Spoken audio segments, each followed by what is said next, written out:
So this year, Hanukkah and Christmas started at the same time. Now, it's not an odd thing. It does happen every now and then, but it doesn't happen a lot. Now, the interesting thing is, and I've touched on Hanukkah on its own and given you some information on that without overwhelming you, I wanted to dive a little bit deeper with some encouragement around all of those who are watching and waiting on the Lord for the rapture, the harpazo. The plain meaning, as I said, of the word Hanukkah means dedication in Hebrew. Now, coincidentally, and Prophetic Watchman on the Wall 88 touched on this beautifully as well the other day, the name Enoch also means dedicated. And it's derived from the same Hebrew root used for the word Hanukkah. They even sound similar. So the Feast of Dedication, or Hanukkah, could also be actually called the Feast of Enoch.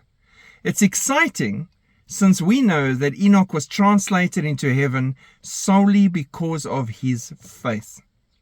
By faith, Enoch was translated that he should not see death, and was not found because God had translated him.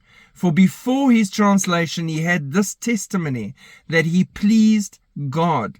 But without faith, it is impossible to please him. For he that cometh to God must believe that he is, and that he is the rewarder of them that diligently seek him. Hebrews 11, verse 5 and 6. And then in Genesis 5:24, my favorite verse, and Enoch walked with God, and he was not, for God took him. They went for a walk together. They were talking and just fellowshipping and intimately having a relationship together. And God turns to Enoch and says, hey, we're closer to my house than yours. Let's go. And off they go. So it was on a Hanukkah that Jesus, while he's there celebrating this, tells the Jews that his sheep hear his voice. He also states, no one can pluck or snatch them out of his hand or from the hand of his Father. Now, the interesting thing here is the Greek word used in this passage for pluck is harpazo.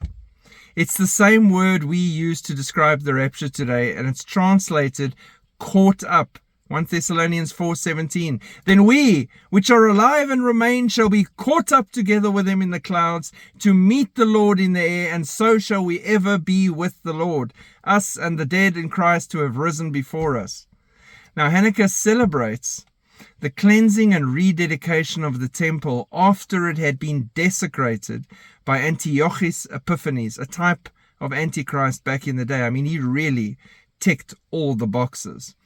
As such, it foreshadows a future cleansing of the tribulation temple and the dedication of the millennial temple. See Ezekiel 40 to 43 for more detail on that. But how beautiful is that the word Jesus uses while talking to these Jews at Hanukkah is the same word, harpazo, that we refer to with the rapture. So, be encouraged. Keep looking up. Shalom.